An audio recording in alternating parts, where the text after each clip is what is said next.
You know, we've had a lot of arguments and debate from the banks post the crisis and the banking crisis, where we've seen new regulation, tougher regulation introduced. And during this time, and even when there's a government threat of another particular tough piece of regulation, the banks go, oh, well, you do that, we're out. We're going to move. We're going to take our business elsewhere. Does this just highlight that that is all hot air? No bank in their right mind and cost matters would move out of London. Well, you're absolutely right. It's a cost-benefit analysis. So what the banks are saying is, yes, OK, we might be paying a bit more tax, but the downside is if we go elsewhere, the costs are. And let's look at this not just from the purely financial perspective. Let's look at this from the leadership perspective, the people perspective.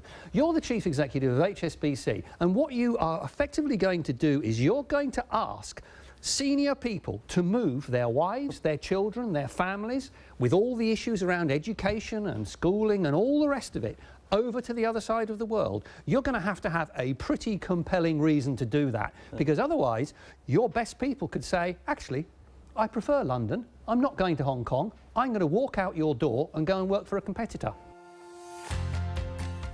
This data would suggest that actually, in relation to their effectiveness, past the age of 40, the data gathered here would suggest that women are more effective leaders than men, even though there is an assumption amongst some men that women are less effective.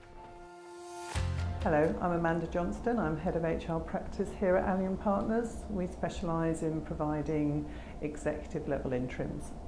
We invited Chris to come and talk to one of our networking events. We had a group of senior HR leaders coming together for a thought leadership session.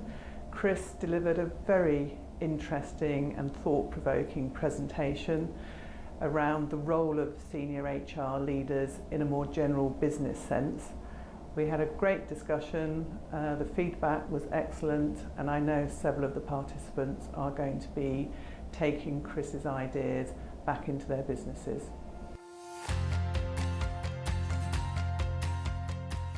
So that's an important question. The first thing is obviously success for me or science of leadership is not linked to titles or levels in an organization. So I've had the fortune to work with very many people over my career and some very great people that have always stuck with me, from your teachers in school to people you got involved in your sports or other activities, as well as in your work environment.